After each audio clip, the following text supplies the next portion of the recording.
की जन्म झाला आहे, काय नाव ठेवणार, रास कोणती येणार. तर ती आता आता 12-31 नंतर कोणती रास येणार, वृषभ राशी येणार. 12-31च्या अगोदर जन्म असता तर मेष राशी आली असं. मग ती रास तुम्हाला सांगता येते, चरण कोणते ते सांगता येतं, त्या चरणाचा अध्यक्षर कोणतं आहे ते तुम्हाला सांगता येतं. म्हणजे एवढी माहिती तुम्हाला सांगता येते. परत समजा त्यावेळेला मृत्यू झाला, त्यावेळेला मृत्यू झाला, आताच कोणाचा मृत्यू आला, तुम्हाला कोण आला बाबा मृत्यू, नक्षत्र कसं आहे, तर आपण काय करणार, नक्षत्र चांगलं नाही. कारण प्रत्येका नक्षत्राची विभाजन झालेलं आहे ना, फोड झालेलं. म्हणजे हे त्रिपाद नक्षत्र आहे. म्हणजे एक चरण एका राशीमध्ये, 3 चरण एका राशीमध्ये, म्हणजे त्रिपाद नक्षत्र आहे. म्हणजे आत्ताच्या वेळेला ज्यांचा मृत्यू होईल त्यांना त्रिपाद शांत करावं लागेल. हे तुम्हाला सांगतात की नक्षत्र चांगलं नाही मिळालं म्हणून, असं आपण सांगतो की शांती करायला लागेल असं. म्हणजे ह्या बेसिक तुम्हाला गोष्टी तिथे सांगता आल्या पाहिजे, बेसिक गोष्टी सांगता आल्या पाहिजे. नंतर शेवटच्या दिवसाची रवीची कुंडली दिलेली आहे आणि या 15 जे राशी प्रवेश आहेत ते तिथे राशी प्रवेश तिथे दिले. या 15 ज्या ग्रहांचे राशी प्रवेश होणार आहेत ते इथे दिले आहेत. आता एप्रिल 19 तारखेला म्हणजे आज शुक्राचा वृषभ राशीत प्रवेश होतो आहे दुपारी 15:46 दुपारी मिळाला खाली. शुक्राचा वृषभ राशीमध्ये प्रवेश होत आहे 15:46 आणि 30 एप्रिलला बुध मेष राशीमध्ये प्रवेश करणार आहे 6:53. म्हणजे ह्या 15 खाली खाली राशी प्रवेश दिलेत बघा, 32 पान नंबर 32 खाली. म्हणजे या 15 कोणत्या ग्रहांचे राशी प्रवेश आहेत हे आपल्याला इथे कळतं. हे आपल्याला इथे कळतं. एवढं कळलं सगळ्यांना. नंतर त्याच्या बाजूचा कॉलम जो आहे तो दिनविशेषचा आहे. दिनविशेष. आता इथे प्रत्येक या 15 प्रत्येक दिवस आणि त्याच्यापुढे एका ओळीमध्ये आजचा दिवस कसा आहे ते त्यांनी सांगितलेलं आहे. आता आज 19 तारीख आहे, तो शुभ दिवस दिलेला बघा. काल चांगला दिवस होता. उद्या क्षय तिथी म्हणून दिलेली आहे उद्या, कारण बघा तिथीचा क्षय झालेला आहे ना, द्वितीय आणि तृतीया क्षय झालेला आहे. त्याच्यामुळे उद्याचा क्षय तिथी म्हणजे उद्याचा दिवस अशुभ आहे, म्हणून अक्षय तृतीया आपण आज साजरी केली. उद्या क्षय तिथी आहे म्हणजे उद्या अक्षय तृतीया आपण नाही करत. ह्याच्यामध्ये 24 तारखेला बघा 8 नंतर चांगला दिलेला आहे. आता हे 8 नंतर चांगला का दिला असेल तर 24 तारखेला तिथे बघा, 24 तारखेला वरती तुम्ही काढलं ना तर भद्रा 8:02 भद्रा म्हणजे विष्टीकरण, हे अशुभकरण आहे. ज्या वेळेला विष्टीकरण येतं तर विष्टीकरणाचा काळ अशुभ असतो. आता विष्टीकरण इथे सांगितलं आहे 8:02 म्हणून इथे त्यांनी दिनविशेषमध्ये दिलेलं आहे की 8 नंतर चांगला दिवस. 8 वाजेपर्यंत दिवस चांगला नाही आहे, तो 8च्या नंतर चांगला आहे. म्हणजे हे इकडे तुम्हाला दिनविशेष सकाळी 8 संध्याकाळचा 8 असताना ते 20 दिलं, 20 नंतर 24 तासांचं घडा. इथे 8 म्हणजे आपण रेल्वेप्रमाणे टाईम बघायचा त्याचा नेहमी असं. तर इथे तुम्हाला पटकन दिनविशेष म्हणजे समजा कोणीतरी पटकन विचारलं तो आजचा दिवस कसा चांगला आहे, आपल्याला काय बाकीचे कॅल्क्युलेशन करायला वेळ नसतो. मग त्यावेळेला हा कॉलम बघायचा की दिवस कसा चांगला आहे की नाही ते. नंतर बऱ्याच वेळेला आपलं विचारतात की बाबा साखरपुड्याला मुहूर्त या महिन्यात आहे का, किंवा डोहाळे जेवण, नाहीतर बारसं जावळ काढत असेल मुलाचं त्याची मुहूर्त विचारतात, किंवा गृहप्रवेश म्हणजे वास्तुशांती मोठा हे कार्यक्रम असतो. नुसता आपण म्हणतो कलश ठेवायचा आहे, गृहप्रवेश करायचा आहे, त्याच्याकरता मुहूर्त आहे का, तर ते सगळे मुहूर्त इकडे दिले पाहिजे या महिन्यातलं. म्हणजे बघा एप्रिल आणि एप्रिल महिन्यातले मुहूर्त सगळे इकडे दिले. आणि खाली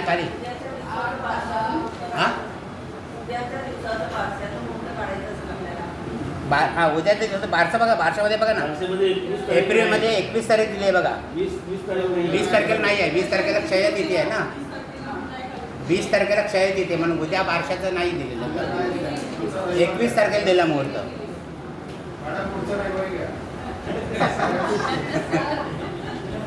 बघा 21, 23, 28, 29 नंतर मे महिन्यामध्ये 3 तारीख आहे, 9 तारीख आहे.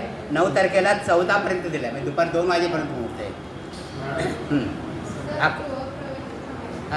गृहप्रवेश पण दिला आहे बघा ना, 18-10पर्यंत.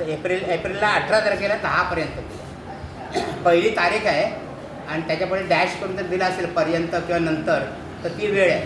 म्हणजे 18 तारखेला 10 वाजेपर्यंत होता मुहूर्त गृहप्रवेशाचा.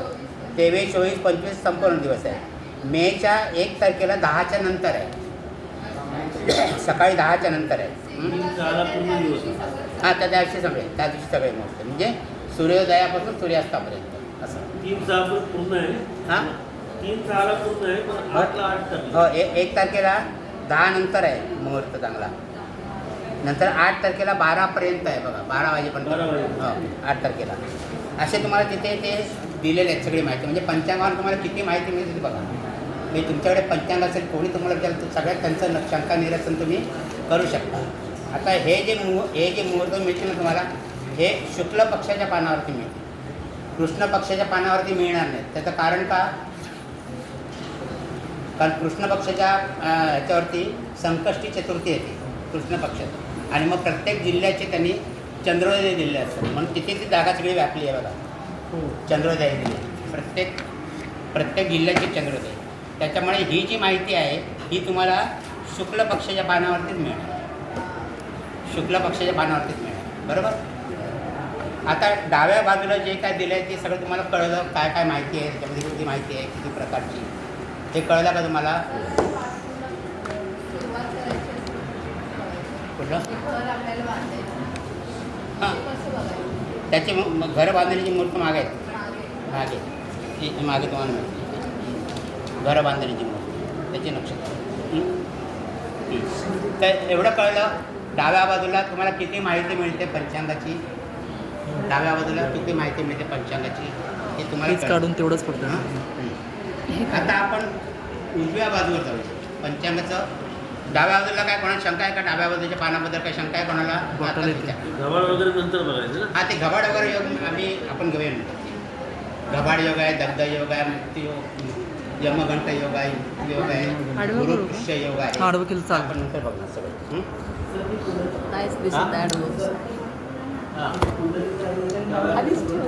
कुंडली आणि दिलं. कुंडली ती त्या दिवसाची, त्या 15 शेवटच्या दिवसाची सकाळी 5:30ची कुंडली आहे. ज्या पानावरती कुंडली आहे ना ती प्रत्येक पानावर कुंडली असते, ती त्या 15 शेवटच्या दिवसाची कुंडली असते. रवी राशी कुंडली असते, म्हणजे सकाळी सूर्योदयाच्या वेळेची कुंडली असते. म्हणजे तुम्हाला पटकन जर क्लिक पाहिजे की या 15 एखाद्या राशीचा प्रवेश आहे, एखाद्या ग्रहाचा राशी क्लिअर आहे तुमचं, तर लगेच ते खालचे राशी प्रवेश आहेत ते बघायचे. तिथे तुम्हाला कळेल कोणत्या ग्रहाचा कोणत्या दिवशी त्या 15 प्रवेश आहे. तिथे जर कोणत्याही ग्रहाचा प्रवेश नसेल तर तिकडे काय दिलेलं नसतं. ज्या ज्या ग्रहांचा प्रवेश असेल त्या ग्रहांचं नाव देऊन कोणत्या तारखेला किती वाजता ग्रह तो राशी बदलणार आहे ते दिलेलं असतं. बरोबर. आणि आणखी एक राहिलं की दिनमान आपल्याला प्रत्येक दिवसाचं दिलेलं असतं, पण रात्रीमान प्रत्येक दिवसाचं दिलेलं नसतं. रात्रीमान फक्त शेवटच्या दिवसाचं दिलेलं असतं. त्या 15 शेवटच्या दिवसाचं रात्रीमान आहे ना ते वरती दिलं आहे बघा. रात्रीमान वरती पहिल्याच कॉलममध्ये दिलं, पहिल्या आडव्या ओळीमध्ये दुसऱ्या रात्रीमान दिलं आहे बघा. हां, पेज नंबर किती सर? ते कुठले पेज घ्या तुम्ही त्याचं. रात्रीमान इथे दिलं असतं बघा, हे रात्रीमान इथे. हां, ते त्या 15 शेवटच्या दिवसाचं रात्रीमान. प्रत्येक दिवसाचं रात्रीमान द्यायला त्यांच्याकडे जागा नाही आहे. मग ते रात्रीमान जर तुम्हाला काढायचं असेल तर 24 तास स्वतः दिनमान केलं की रात्रीमान तुम्हाला मिळतं.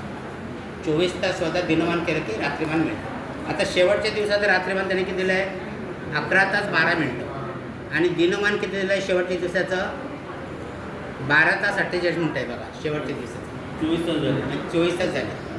असं प्रत्येक दिवसाचं रात्रीमान तुम्हाला काढता येतं की जे दिनमान आहे ते 24 तासातनं वजा करायचं म्हणजे रात्रीमान तुम्हाला मिळतं. हां, आता हे रात्रीमान कशा करता लागतात दिवस मोठा की रात्री ते तर कळतंच आपल्याला दिनमानावर. मग रात्रीमान का वेगळं दिलेलं असतं माहिती आहे का? कशा करता? जसे दिनमानाचे मुहूर्त असतात तसे रात्रीमानाचे पण मुहूर्त असतात. रात्रीमानाचे म्हणजे दिनमानाचे 15 मुहूर्त देतात आणि त्याला काय म्हणतात मागे दिले तर ते तसे रात्रीमानाचे पण मुहूर्त असतात. आणि रात्रीमानाचे मुहूर्त आपल्याला जे रात्रीचे जे उपवास असतात म्हणजे महाशिवरात्रीचा उपवास त्याची पूजा कधी सुरुवात करायची किंवा त्याचा उपवास कधी सोडायचा तर रात्रीमानाचा 8वा मुहूर्त 15वा मुहूर्त रात्रीमानाचा 15वा मुहूर्त त्याला निश्चित काल असं म्हणतात. आणि त्या कालामध्ये तो उपवास आपल्याला सोडायचा असतो निश्चित काल त्याच्याकरता ते रात्री पण दिलेलं असतं. आणि एरवी पण आपल्याला दिवस मोठा आहे की रात्र मोठे आहे दिनमानावर पण कळतं. रात्रीमान जनरली हिवाळ्यामध्ये रात्रीमान मोठं असतं उन्हाळ्यामध्ये दिनमान मोठं असतं. हां हां हां एकादशीचा उपवास दुसऱ्या दिवशी तिथी वासराच्या नंतर सोडत असतं. तिथी वासर म्हणजे काय की दुसऱ्या दिवशी जी तिथी आहे त्याचा 1/4 भाग संपल्यानंतर सोडत असतो त्याला तिथी वासर असं म्हणतात. पंचांगामध्ये केव्हा केव्हा तिथी वासर दिलेलं असतं की कोणत्याच वेळेनंतर उपवास सोडतात एकादशीचा उपवास असं. आणि एकादशी कधी कधी 2 असतात दशमीचा किंवा एकादशीचा रुद्री किंवा क्षयधारा असेल तर 2 एकादशा दाखवतात ना म्हणजे 2 वेळा दाखवतात. मग ती पहिल्या एकादशीला उपवास करायचा की दुसऱ्या पहिली असते ती स्मार्त एकादशी असते आणि दुसरी असते ती भागवत एकादशी असे 2 भाग असतात. मग आपण कोणत्या एकादशीचा उपवास करायचा त्या आपल्या संप्रदायाप्रमाणे आपण करतो सर हां स्मार्त आणि हे भागवत असे 2 प्रकार आहेत एकादशी. स्मार्त म्हणजे जनरल जे संन्यास लोक असतात म्हणजे असं ते स्मार्तचा उपवास करतात आणि आपले गृहस्थाचर्य वगैरे वापरणारे किंवा जे आज आचरण करणारे ते भागवत एकादशी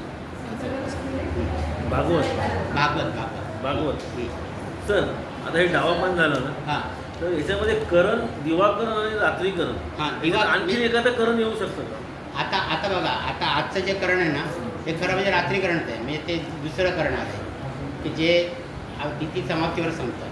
करण 2 असतात एक तिथीचा पूर्वार्ध आणि एक उत्तरार्ध म्हणजे तिथी सुरू होताना एक करण सुरू होतं आणि तिथी संपताना एक करण संपतं.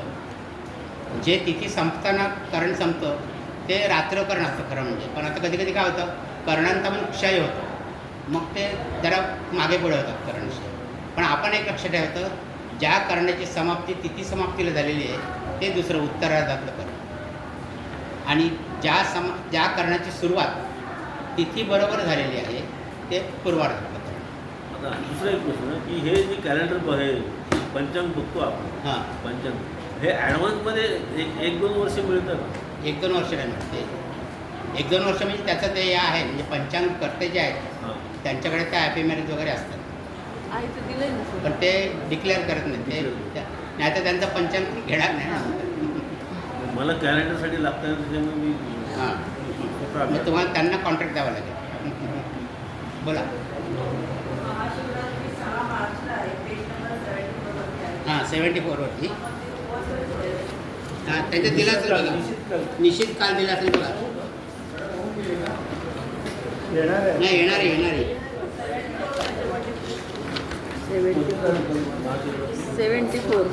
हे बघा शिवपूजन दिलं आहे बघा त्याच्यामध्ये मध्यरात्री 24-25 ते 25-14 बरोबर आहे.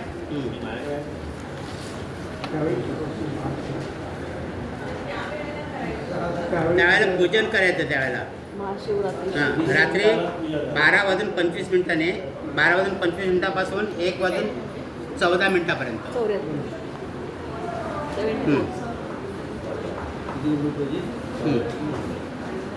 12:25 ते करायची महाशिवरात्री. 1:14 हां साधारण 40 ते 45 मिनिटांचा तो मुहूर्त असतो रात्रीचे मुहूर्त.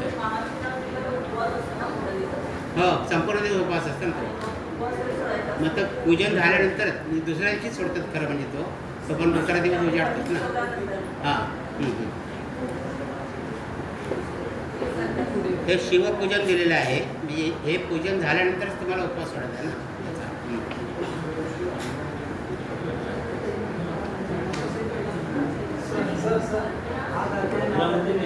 नाही एकच आहे फक्त याच्यामध्ये टाईप मोठा आहे त्याच्यामध्ये टाईप छोटा आहे बाकी काही फरक नाही. टाईप मोठा आणि छोटा आहे.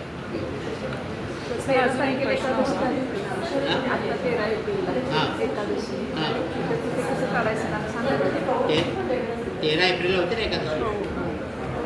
ठीक आहे 13 एप्रिलला किती पेज नंबरवर आहे? नाही 13 एप्रिलला कुठे आहे? 13ला होती सर. हां वरदन एकादशी होती ना हां. सोमवारी ते हां, काय सोमवारी. वरदन एकादशी आहे ना. कोणत्या पानावर आहे? हे काय त्याच पानावर 30 नंबरच्या पानावर 30 नंबर 30 नंबर 30 नंबरच्या पानावर 13 तारीख बघा नाही मग हे बघा इथे. तारखा दिलेले आहेत तुम्हाला. एकादशी. हां वरदन एकादशी आहे. मग आता हा जो उपवास सोडायचा कसा ते सांगा. हां ते उपवास दुसऱ्या दिवशीची तिथी आहे म्हणजे 14 तारखेला बघा तिथी वासर दिला आहे. किती वाजता सांगा? तिथी वासर दिला आहे ना 6:55. 6:55 म्हणजे सकाळी 6:55च्या नंतर तुम्ही नंतर सोडायची. दर एकादशीला बघायला बघायला. एकादशी असते. किंवा दुसऱ्या दिवशी उपवास सोडत असतो. चतुर्थी म्हणजे त्या तिथीचा एक चतुर्दशी संपला. तिथीप्रमाणे सोडलेलं चांगलं. हां तिथीप्रमाणे सोडलेलं चांगलं आहे. हां त्या दिवशी तुम्ही सोडतच नाही ना उपवास दुसऱ्या दिवशी सोडता. तर आपण पुढे जायचं का आता हां सर ते पंचांगात लिहिलंय ना 15 वर्ग हां? पंचांगात लिहिलंय ना 15 हां पण ते या शब्दाचं मुहूर्त बस हे दिलं आहे ना मुहूर्त हां मू म्हणजे मुहूर्त मू म्हणजे मुहूर्त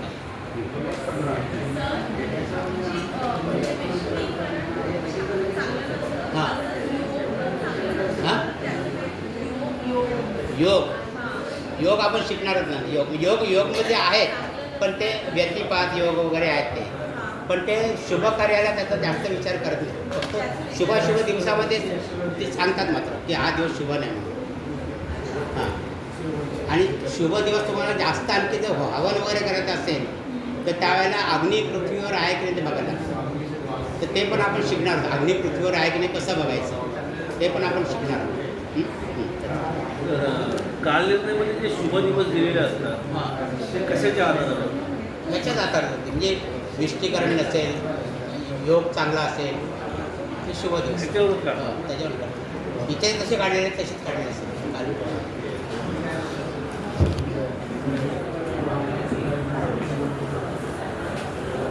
आता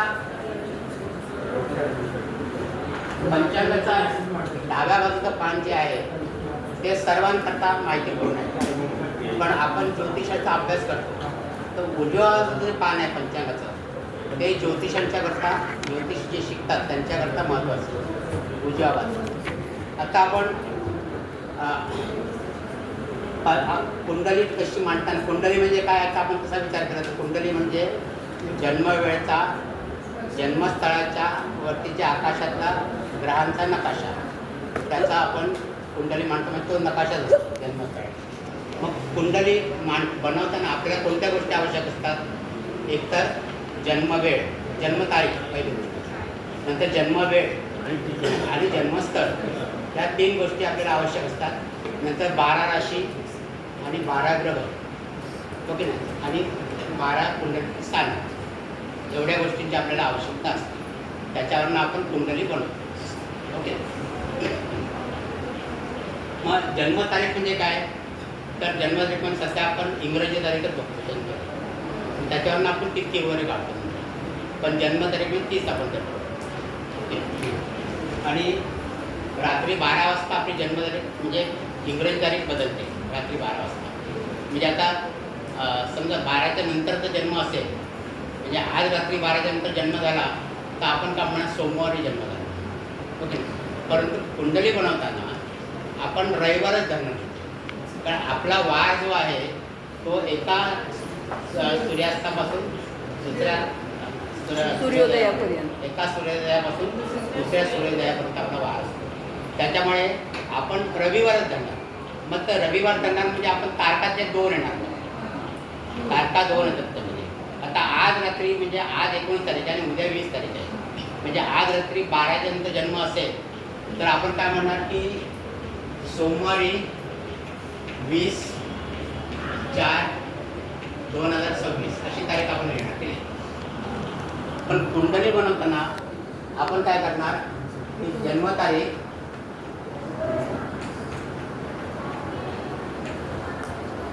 एकोणीस आणि 20/4/2026 असे आपण जन्मतारीख म्हणजे तुम्ही त्या पत्रिकेमध्ये पण तुम्ही बघितले असाल की 19 आणि 20 अशा 2 तारखा दिल्या असतात. म्हणजे 19 संपून 20 उजाडता असं आपण म्हणतो. म्हणजे रविवार सोमवार तिकडे आहे म्हणजे वारामध्ये पण रविवार आणि सोमवार असे येणार वार. म्हणजे रविवार आणि सोमवार उजाडता असं त्याचा अर्थ आहे. म्हणजे 12च्या नंतरचा जन्म असेल तर आपल्याला अशा 2 तारखा लिहाव्या.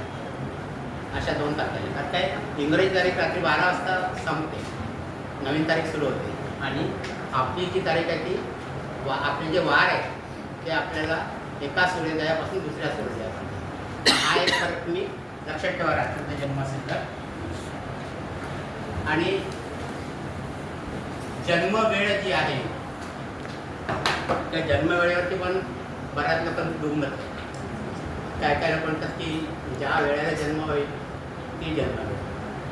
काही जणांचं असं आहे की ज्यावेळेला बाळ पहिलं काय करायचं ती जन्मवेळ आहे. कारण काय त्याच्यामध्ये जीव येतो. म्हणजे काय काय बाळं उशिरा रडतात ना, काय काय बाळं उशिरा रडतात. त्यामुळे ज्या वेळेला बाळ रडेल ती जन्मवेळ करायची असं काय काय जन्मामध्ये दुमत आहे. पण सध्या तरी आपल्याला जी जन्माची वेळ आहे हॉस्पिटलमध्ये सांगतील कोणत्या वेळेला जन्म झाला तीच आपण जातो. आणि जन्मस्थळ म्हणजे जन्मस्थळ कशावर आवश्यक आहे तर जन्मस्थळ प्रत्येक वेळेला सूर्याची पोझिशन बदल असते अक्षांश रेखांशावरनं. ते आपण अक्षांश रेखांशामध्ये मांडतो. आता आपला भारत देश आहे तो कोणत्या गोलार्धात आहे तो उत्तर गोलार्धात. उत्तर गोलार्धात आणि उत्तर गोलार्धात आणि पूर्वेकडे आहे ना, पूर्वेकडे. म्हणजे आपल्याकडे अक्षांश नेहमी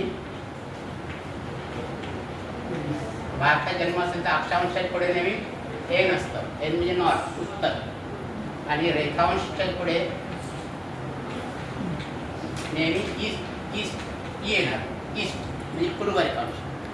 असं अक्षांश आणि रेखांश आपल्याकडे आहे. त्याच्या व्यतिरिक्त आपल्याकडे अक्षांश आणि रेखांश येणार नाही भारताचा जन्म असेल तर. हां हां मग अमेरिकेतल्या वेगळे येतात. अमेरिका पण उत्तर गोलार्धामध्येच आहे आणि वेस्टमध्ये राहते असं.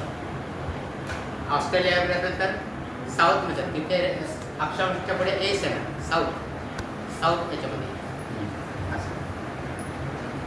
आता आपला जो भारत देश आहे त्याची व्याप्ती आहे अक्षांशामध्ये सर्वसाधारण 8 अक्षांश ते 38 अक्षांश नॉर्थ उत्तर किंवा आपण उत्तर म्हणतो असं. आणि रेखांशामध्ये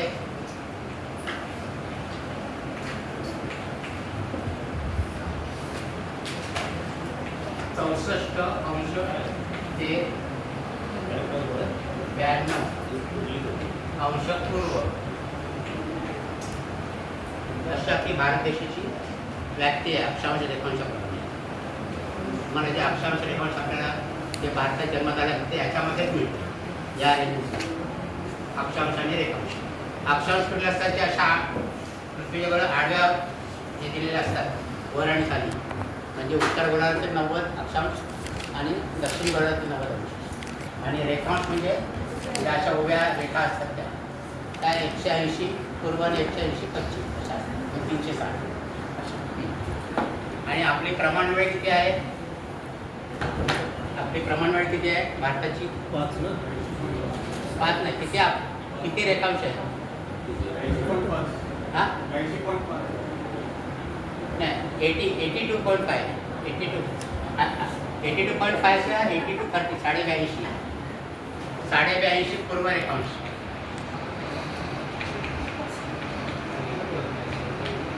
जी आपली प्रमाण वेळ आहे म्हणजे या रेखांशावरती सूर्य जेव्हा मध्यान्ह येतो तेव्हा आपण भारतामध्ये 12 वाजले असं समजतो. आणि स्थानिक वेळ काढताना आपले रेखांश जे आहेत या प्रमाण रेखांशापासून पूर्वेला आहेत पश्चिमेला आहेत ते काढतो. त्याच्यावरून आपल्याला ते किती सूर्योदय आपल्याकडे उशिरा होईल की लवकर होईल ते सांगतो. 82.5 जे पूर्वेला असतील तिथे सूर्योदय लवकर होईल. म्हणजे कलकत्ता अरुणाचल प्रदेश तिथे सकाळी 4-4:30 वाजता सूर्योदय होतो. आणि आपण इकडे पश्चिमेला आहोत तर आपल्याकडे मग जरी आपण धरलं सकाळी 6चा तरी आपल्याकडे 6:42, 6:38 असा सूर्योदय दिसतो. म्हणजे जसं आपण पश्चिमेकडे जाऊ अच्छा ह्या रेखांशाच्या पश्चिमेकडे जाऊ आपण म्हणजे इकडे तसा जसा तो वेळ सूर्योदयाचा बदलत जातो. म्हणजे सूर्योदय सूर्यास्त काढताना याचा आपल्याला उपयोग आहे. आणि कुंडली मांडताना हे लक्षात घ्यावं की आता पंचांगामध्ये आपलं काय केलं आहे की पंचांगामध्ये प्रत्येक स्थळात त्यांनी सरळ किती फरक करावा लागेल ते दिलेलं आहे. बहुतेक याच्यामध्ये जिथे जिथे अगदी छोटी स्थळं वगैरे असतील तिथलं जर तुम्हाला पाहिजे असेल तर मी कॅल्क्युलेशन करून करू शकतो. ते गणितामध्ये तुम्हाला मॅडम शिकवतो कसं काढतात कुंडली मांडतात. आता अक्षांश रेखांश झाल्यानंतर आपल्याला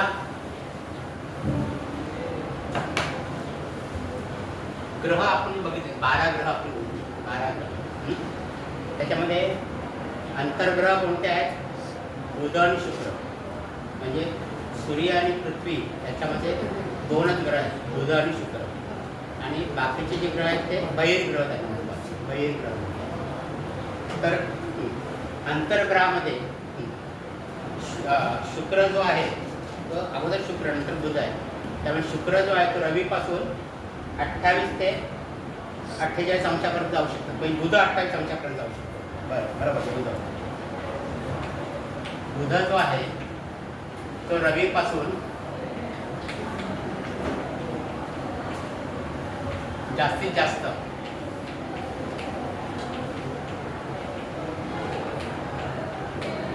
28 अंश दूर जातो.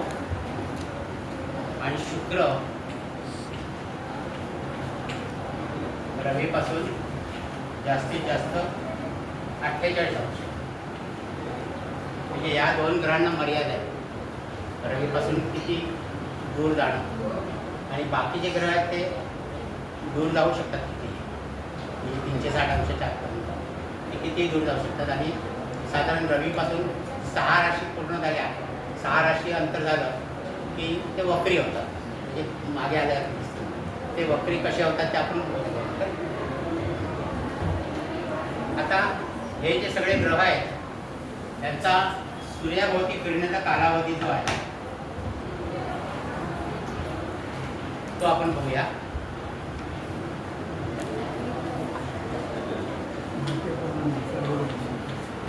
पृथ्वी किती वेळ घेते सूर्याभोवती फिरायला. आपण पृथ्वीची गती ती सूर्याची गती म्हणतो. म्हणजे सूर्य फिरतो असं आपण म्हणतो पण खरं म्हणजे पृथ्वी फिरते.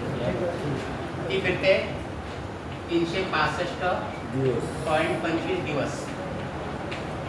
म्हणजे आपलं एक वर्ष आपण म्हणतो ना 365.25 दिवस इतका वेळ घेते ती सूर्याभोवती फिरायला. एक प्रदक्षिणा घालायला राशीचक्राची एक प्रदक्षिणा घालायला 365.25 दिवस. आता आपलं वर्ष जे आहे ते 365 दिवसाचं आहे. इंग्रजी वर्ष आपलं 365 दिवसाचं. मग हे 0.25 जे राहतात हे आपण दर 4 वर्षांनी एक दिवस जास्त जातो. त्याला आपण लीप इयर असं म्हणतो. मग फेब्रुवारीचे 28 दिवसाच्या ऐवजी आपण 29 दिवस करतो. त्याच्यामध्ये हे 25 दिवस आपण भरून काढतो. पण जे मायन्यूट कॅल्क्युलेशन करतात त्याच्यामध्ये 0.25 याच्यामध्ये पण आणखी थोडा फरक पडतो. मग तो दर 4 वर्षांनी एक दिवस मोजला तरी 100 वर्षाच्या वेळेला होतात त्याला पुन्हा एक दिवस कमी होतो त्याच्यातला म्हणजे ते अंतर. म्हणून त्याला शतकाची जी शतक असतं त्याला आपण लीप इयर धरतो. त्याला फेब्रुवारीचे 28 दिवस धरतो. तरी तो लीप इयर जरी असतं म्हणजे ज्याला जनरली आपण म्हणतो ज्या वर्षाला 4ने भाग जातो ते लीप इयर असतं. 4ने भाग जातो. आता जी सेंच्युरी आहे आता 2000 साल आपलं आलं होतं त्याला 4ने भाग जातो. पण 2000 सालामध्ये लीप इयर नव्हतं. फेब्रुवारी महिन्याचे 28 येतो म्हणजे तो शतकाचा जो दिवस असतो लीप इयरचा तो धरत नाही तेव्हा. म्हणजे हे असं ॲडजस्ट करतात. 3000 वर्ष होईल तेव्हा झाली. हा? त्यावेळी बंद 3000 इयर होईल तेव्हा. त्यावेळी बंद नाही शतकाच्या धरत नाही. शतकाच्या धरत 3000 नाही. वर्ष जेव्हा होईल तेव्हा होईल. तसं 2000 आता 2000 आहे 3000ला पण त्याला धरणार नाहीत ना. शतक वर्ष आहे ना. 4 ने भाग जातो. हा.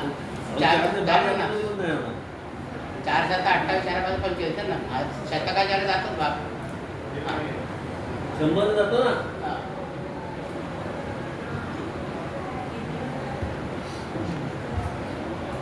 नंतर पहिला अंतर्ग्रह शुक्र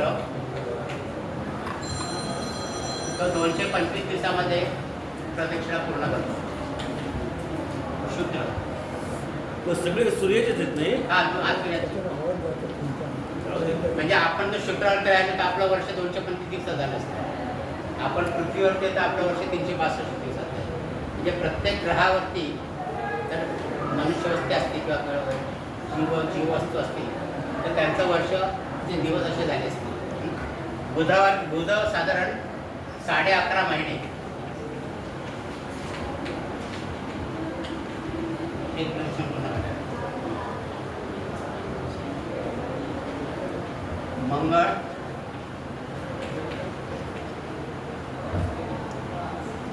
687 दिवस.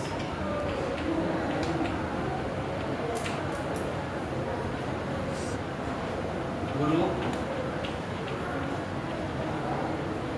12 वर्ष सुमारे 12 वर्ष या हे ॲक्युरेट नाही आहे सुमारे ते म्हणजे ते कमी जास्त होतात. शनी 30 वर्ष. हर्षल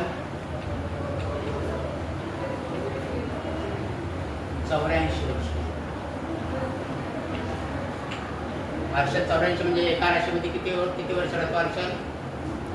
साधारण 7 वर्ष. साधारण 7 वर्ष एका राशीत. नेपच्यून 165 वर्ष.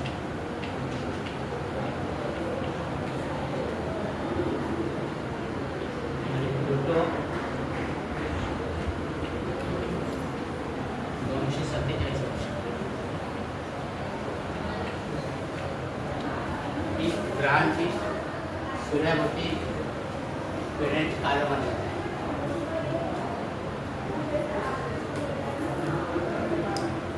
म्हणजे सूर्याभोवती एक प्रदक्षिणा करायला या ग्रहांना इतका वेळ.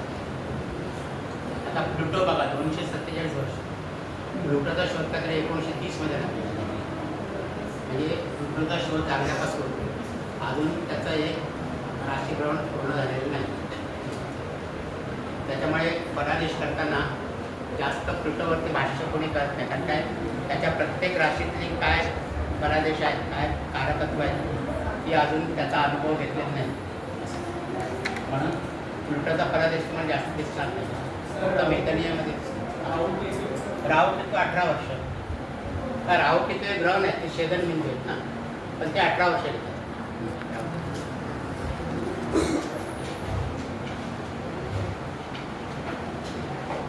सर अडचणबद्दल हा? अडचणबद्दल फलादेश दिले. अडचणबद्दल देतात. हर्षलबद्दल फलादेश पुस्तक बघितलेली. हां हर्षलबद्दल हर्षलेप्तीचे आहेत मला हर्षलेप्तीचे परादेश आहेत. प्लुटोचं एवढं अजून कोणी केलेलं नाही. कारण 12 राशीचे त्याचे कार्यकर्ते अजून कोणाला कळलेले नाही काय कसे परादेश ते 12 राशी. Studies process. हां हे झाले हे सूर्याभोवती एक प्रदक्षिणा पूर्ण करण्याचे कालावधी आहे. आणि प्रत्येक दिवशी प्रत्येक ग्रह किती जातो प्रत्येक दिवस म्हणजे एका दिवसामध्ये ग्रहाची गती ग्रह गती.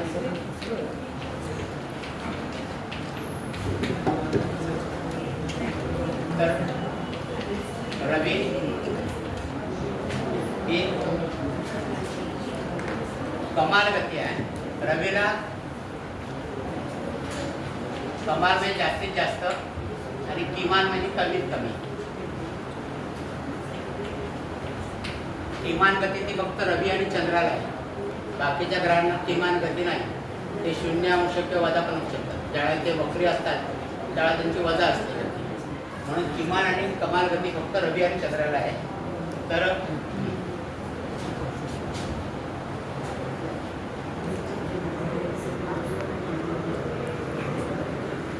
रवीची कमाल गती आहे 1 कला आणि 10 विकला. म्हणजे साधारण 61 कला आणि 10 विकला जास्तीत जास्त रवी जातो पुढे. आणि कमीत कमी 57 कला आणि 8 विकला ही रवीची किमान गती आहे. म्हणजे रवी आणि चंद्राच्या गतीमध्ये फरक पडतो आणि तिची क्षय किंवा तिची वृद्धी वगैरे होते ते याच्यामध्ये. चंद्र जो आहे चंद्राची कमाल गती आहे 15 अंश आणि 17 कला. आणि किमान गती आहे 11 अंश 5 कला 50 कला 50 विकला. तसा कला आहे 50 कला आणि हा विकला.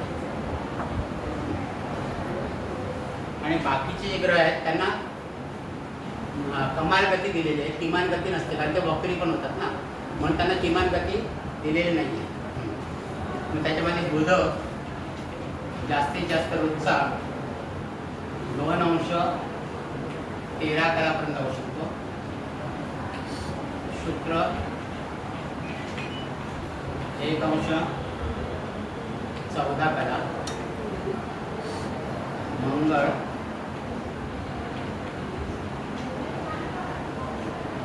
48 कला. गुरु 13 कला.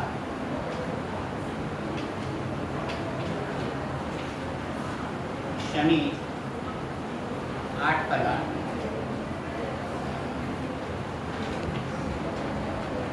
हर्षल 4 कला. आणि नेपच्यून आणि प्लुटो 2 कला.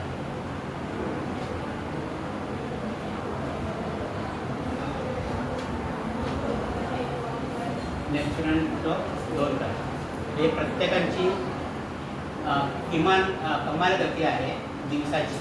म्हणजे याच्याने कल्पना तुम्हाला की एका दिवसामध्ये ग्रह किती पुढे जातो. एका दिवसामध्ये ग्रह किती पुढे जातो, जास्तीत जास्त किती पुढे जातो. म्हणजे याच्यापेक्षा वर जाणार नाही पुढे असं या कमाल गती आहे. आणि रवी आणि चंद्राला किमान आणि कमाल गती दोन्ही दिलेली आहे. कारण रवी आणि चंद्र कधी वक्री होत नाही, त्याच्यामुळे त्यांना कमाल आणि किमान गती आहे. बाकीच्या ग्रहांना किमान गती नाही कारण काय ते वक्री पण होतात. वक्री झाले की त्यांना 0 गती पण असते, कधी वजा पण गती असते. म्हणून त्यांची फक्त किमान गती कमाल गती दिलेली आहे प्रत्येक ग्रहाची.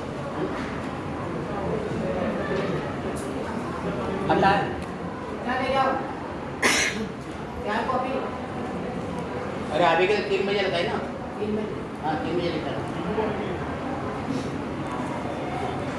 तर वक्री होतं म्हणजे आता बघा या आपण कुंडली मांडली.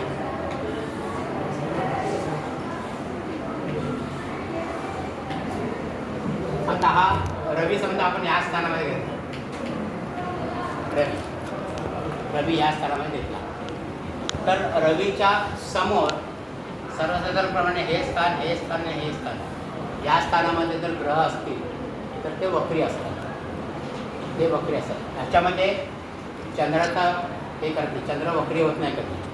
चंद्र राहू केतू नेहमी वक्री असतात, मध्ये कुठेही असतात. आणि बहिर्ग्रह जे आहे बुध आणि शुक्र रवीपासून 1 राशी किंवा 2 राशी एवढेच पुढे जाऊ शकतात, त्याच्यापेक्षा पुढे जाऊ शकत नाही. म्हणजे बाकीचे जे बहिर्ग्रह जे आहेत मंगळापासून प्लुटोपर्यंत हे रवीपासून साधारण 6, 7, 8 या स्थानामध्ये असले की ते वक्री असतात. म्हणजे साधारण 135 अंश धरले, 135 आणि नंतर हे 30 60 ते साधारण 210 अंशापर्यंत. रवीपासून 135 ते 210 अंशापर्यंत जर ग्रह असले तर ते वक्री असतात. एवढं कळलं?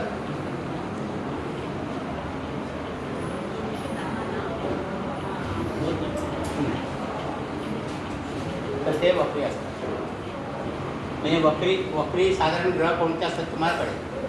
वक्री 135 अंशापासून 200 म्हणजे अंश जर नाही लक्षात ठेवलं तर तुम्ही 6, 7 आणि 8 स्थानं बघायचे. रवीपासूनची 8 स्थानं, 6वं, 7वं आणि 8वं स्थान यातले ग्रह असतील तर ते वक्री असतात.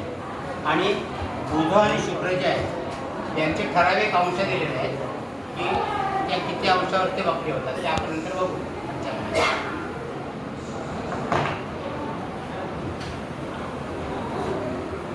हे झालं.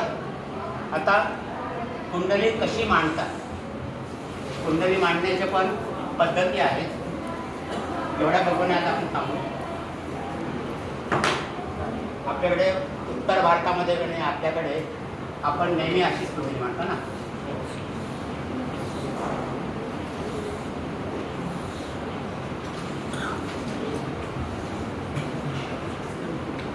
अशी आपण कुंडली मांडतो. आणि हे प्रथम स्थान हे तुम्हाला माहीत आहे, तुमचा सगळ्या ओळखीचं आहे.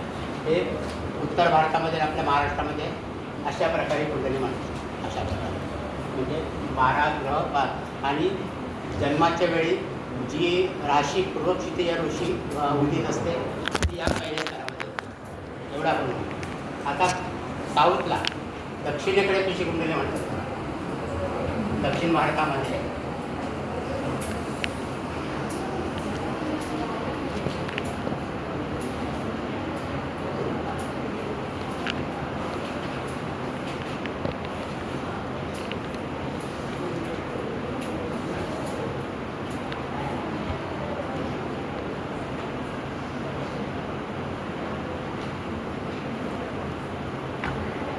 भारतामध्ये अशा प्रकारे ही तुम्ही पाहिली असेल साऊथ इंडियामध्ये वगैरे अशा प्रकारे कुंडली म्हणतात.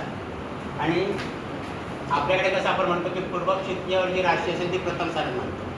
पण यांचं हे प्रथम स्थान आहे.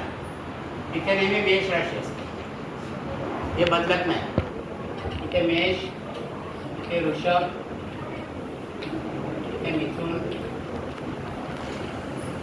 इथे कर्क, इथे सिंह, इथे कन्या. मी आता ही नावं लिहितो, त्यांच्या कुंडलीमध्ये नावं नसतात. ही समजून घ्यायची की इथे हे स्थान आहे म्हणजे मेष राशीचं स्थान आहे असं. इथे तूळ, इथे वृश्चिक, इथे धनु, इथे मकर, इथे कुंभ आणि इथे मीन. म्हणजे राशींची हे स्थानं फिक्स असतात. हे राशींची नावं लिहिलेली नसतात तिथे किंवा आकडे सुद्धा लिहिलेले नसतात. आपण तर इकडे 1, 2, 3, 4 आकडे लिहितो राशींचे, तसं पण लिहिलेलं नसतं. हे नुसतं हे असतात. मग तुम्ही म्हणाल की आता जन्म कोणत्या म्हणजे प्रथम स्थानामध्ये कोणती राशी आहे ते कसं कळणार. तर प्रथम स्थानातली जी राशी असते म्हणजे जन्मवेळी पूर्व क्षितिज उदित जी राशी असते त्याला ते असेंडंट म्हणतात. असेंडंट म्हणजे ASC असेंडंट. मग पूर्व क्षितिजावर समजा वृश्चिक राशी उदित आहे पूर्व क्षितिजावर, मग ते इथे ह्या चौकामध्ये ते ASC लिहा. म्हणजे समजायचं की वृश्चिक लग्नाची कुंडली आहे. ASC जर इकडे आलं तर सिंह लग्नाची कुंडली असं समजायचं. म्हणजे असं ते मांडतात सिंह. आणि हा मधला जो चौकोन असतो ह्याच्यामध्ये ते जन्मतारखेची डिटेल लिहितात. जन्मतारीख, जन्मवेळ आणि जन्मस्थळ. आणि जन्मस्थळ लिहिताना पण जास्त करून ते अक्षांशाने रेखावून लिहितात. जन्मस्थळ तर नाव लिहित नसतं, अक्षांश रेखावून लिहितात. आणि अशा प्रकारे कुंडली म्हणतात. आणि बाकीचे ग्रह पण आता म्हणलं ना आपण कर्केमध्ये गुरु आहे तर गुरु ते यासारखं म्हणतात असं. म्हणजे ही कर्क राशी. आता तुम्हाला ही नावं पुसल्यानंतर तुमच्या लक्षात येईल.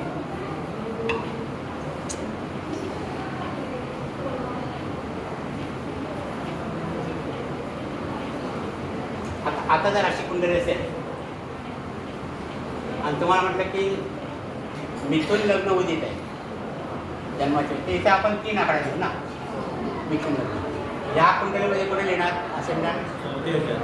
तिसऱ्या ह्याच्यामध्ये ते मिथून राशी आहे ना, तिथे असेंडंट आहे, तिथे असेंडंट. नंतर गुरु तुळ राशीमध्ये आहे, गुरु तुळ राशीमध्ये आहे, खाली आहे तुळ राशीमध्ये तिथे आहे. अशा रीतीने ते म्हणतात. आणि बहुतेक वेळेला ते ग्रहांची नावं पण लिहितात, त्यांची चिन्ह लिहितात, ग्रहांची चिन्ह लिहितात. आता ती चिन्हसुद्धा आपण बघणार आहोत कशी आहेत.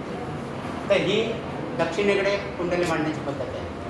परदेशामध्ये कुंडली जी म्हणतात ती अशी गोल म्हणतात. तसं आपण राशी नक्षत्रांच्या मांडली ती अशी मांडतात. आणि त्यांची मेष राशी इकडे असते. 1, 2, 3, 4 हे पूर्व क्षितिज त्यांचं असतं ना. हां. आणि मग ते सुद्धा याच्याप्रमाणे असेंडंट जे असेल त्या राशीमध्ये असेंडंट लिहितात असं.